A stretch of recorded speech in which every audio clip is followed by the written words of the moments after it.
You know, my life ain't easy.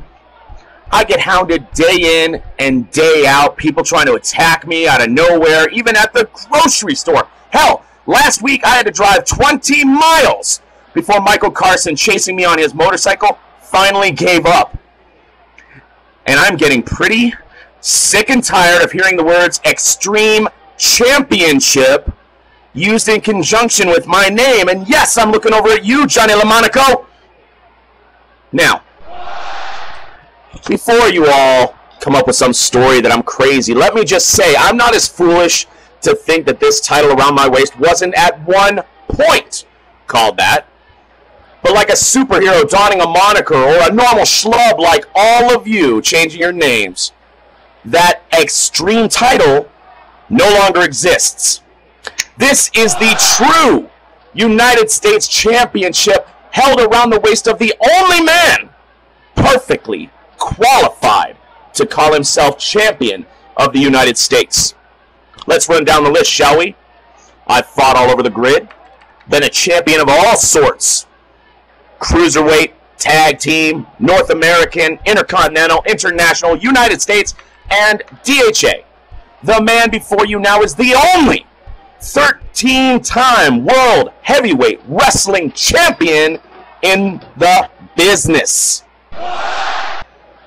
There is a reason why no one ever questions me about being pound for pound the greatest wrestler ever.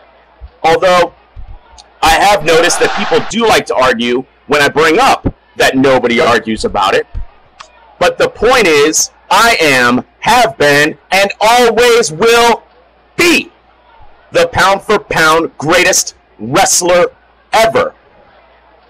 You know what that means? Do you have any thoughts beyond those fashion mistakes you're wearing or that beer-scented breath that I can smell from here? That means that in between these ropes, I'm in a class of my own. There are a lot of phenomenal athletes in the back here and around the grid. Hell, I'm going to face one tonight. And on very rare occasions, one of them manages to defeat me. It's true. It happened at Beach Ball, even though I don't like talking about it, it happens. But I bust my ass to make sure that those situations are always few and far between. And this isn't just random bragging, ladies and gentlemen. Oh, no, no, no, no, no. I got the numbers to back it up. You check the list and you'll see a man who has competed in more than 230 matches, and I have won twice as much as I've lost. I am a first-round ballot Hall of Famer guaranteed. Check that box.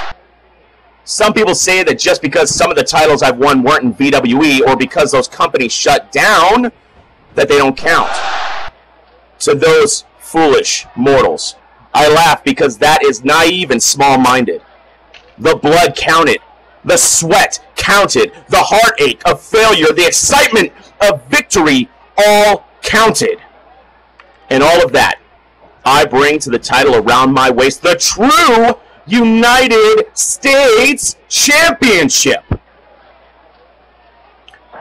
Now, some of you like to remind me because you all see that joke of a clown, Chris Crossfade, running around. And ladies and gentlemen, by all means, lie to him.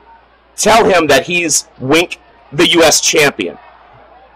But I know, and you all know, deep down in the depths, you want DHA representing this great country of ours, and you would rather have me do it than some hack who flaunts his drug use and wears a gas mask as if that adds some mystique to him. And don't even get me started on how far the mighty Seth Cameron has fallen from the days where he was the original United States champion. I told him weeks ago, as an opponent, he is nothing to me right now. You look at him, Seth Cameron from 8 years ago, you damn right I'd be excited to face him.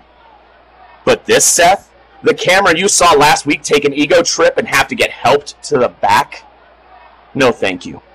That man has spent more time out of the ring than in it.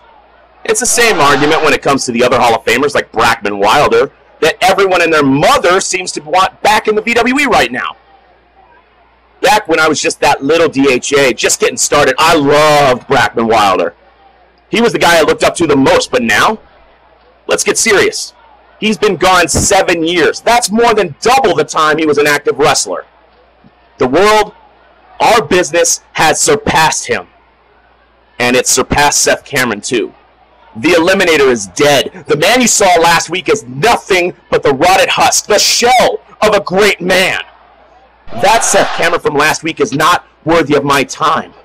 And he insults the memory of the Eliminator from 8 years ago. The truth is, there is only one icon left in this business, and you're looking at him, baby, whether you like it or not. And let me be clear, if you like it, that's great. We'll get along fine.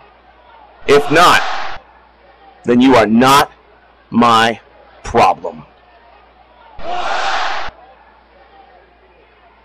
Well, there you have it, folks. Words from our VWE Extreme Heavyweight Champion. He is the icon, DHA David Hawk Actor, in action tonight, taking on the Death Card, Jason Rain. Just for the record, I know he doesn't like hearing this, Chris Crossfade is the United States Champion.